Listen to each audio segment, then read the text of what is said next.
So for a little bit more than a decade, he was one of the top players in Major Junior, the WHA, and the NHL. Fan favorite, a great player, great skills on the ice, loved by women 2 to 102, very handsome guy. Kids loved him. He would sign everything. He would be great with the fans. Was part of various advertising promotions across Canada, including 7-Up and other products. And this guy was the heart and soul of the Winnipeg Jets, not only in the WHA, but in their NHL years. Of course, we got to be talking about the great forgotten superstar, the man they call Morris. Not Morris Titanic, but Morris Lukowich. Now, Morris Eugene Lukowich played with the Winnipeg Jets and various NHL teams from 76 to 85, and later played in Europe.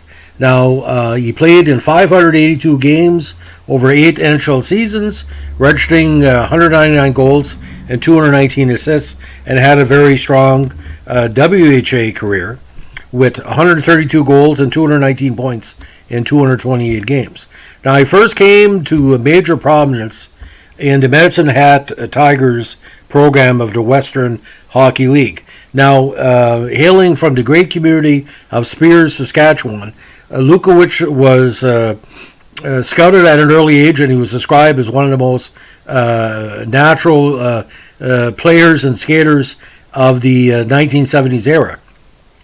Now, he was considered small for a pro player at 5'9", 170, but he used that height and speed advantage to elude checks by the bigger players in the WHA and the NHL. Now, his big season, of course, came with Medicine Hat in 76. The previous 2 years, he had some really nice totals, especially 94 points in 75.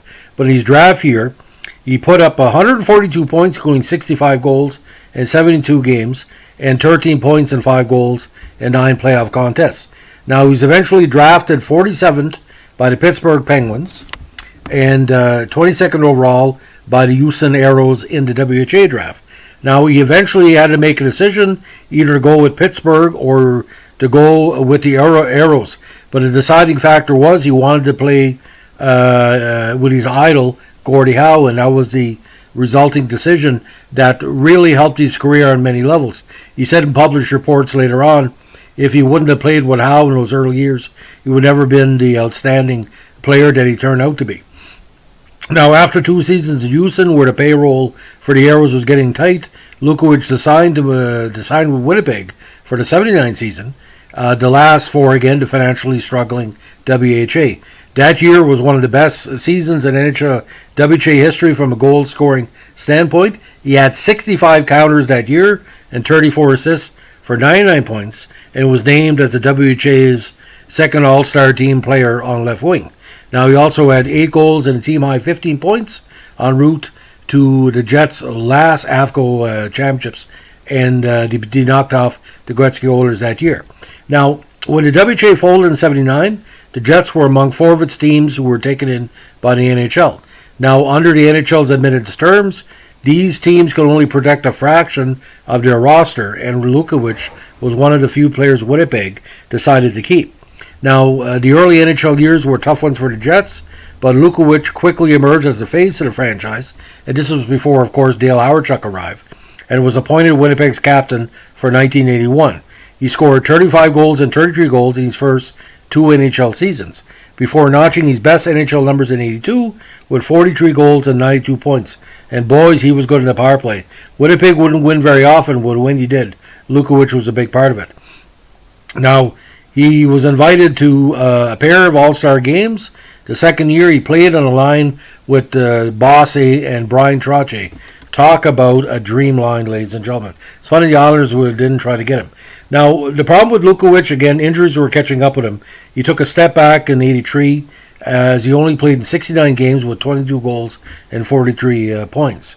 He rebounded in 84, reaching the 30-goal mark with 25 assists. But early in 85, Winnipeg, looking for a change, traded him to Boston in exchange for Jim Nill. Now, Lukowich played in 36 games over 2 years with the Bruins, but he was placed on waivers in the 86 season and was picked up by the Kings, where he finished his NHL career.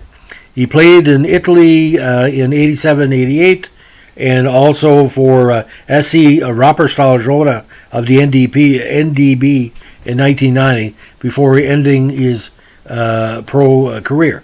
Now, he also took time to be establishing member of Roller Hockey International. He played with the Calgary Rads in 93 in 3 games with a goal and 5 assists for 6 points. And now he also coached the Rads that year to an 8-6 record, making them one of the better teams in a new association, which had heavy influence from Yvon Cornway and other promoters. Now, his outstanding play for the WHA NHL was brought to great attention as he represented Canada at the 93 Spengler Cup tournament, and also again re-emerged as the roller hockey player in 94. Now, he was a big part of Team Canada 1981 at the Worlds, and that season he had 2 goals and assists in 8 games and a very competitive tournament. So again, very, very underrated player. Like I said, the lost superstar of that era. But when Lukowich was really flying, again, the Saturday night games, either Winnipeg hosted or Winnipeg visiting, it was one of the most highly rated games. What a great time we had with the Western Conference squads. You had Gretzky, you had the Calgary teams, you had the Jets, a lot of great battles, a lot of great games. And even though Winnipeg were on the worst side of the score, it was always amazing to watch Lukowich go up against Edmonton's defensive players and see that mental battle between Gretzky and Messier and Lukowich and Howardchuk. It was quite interesting. So anyway, now long in retirement, he's also known for his great family connections. He's the brother of championship curler Ed Lukowich and a cousin of hockey player Brad Lukowich. Now, he has spent the last number of years in Calgary, Alberta, where he operates a highly respected and highly sought after hockey camp. So, he was a heartthrob, he was a fan favorite, a very, very cerebral guy, great skills on the ice. Can you imagine he was 6 feet tall, he would have probably scored 1,000 goals. But like I said, great things come in small packages. And Mr. Lukowich, you have respect from us in the media, and this is a request from our longtime follower of the channel, Bo Sheaves of Woodstock, New Brunswick. He works in security in the Woodstock region. Saw me today, and he said, "Listen, we're going to do something on Morris Lukowich." Well, here it is, Bo, and I hope the fans of Morris Lukowich also enjoy it, because it was my pleasure to present this little recap of the little big man of the Jets, Boris Lukowich. Have a good day. Bye.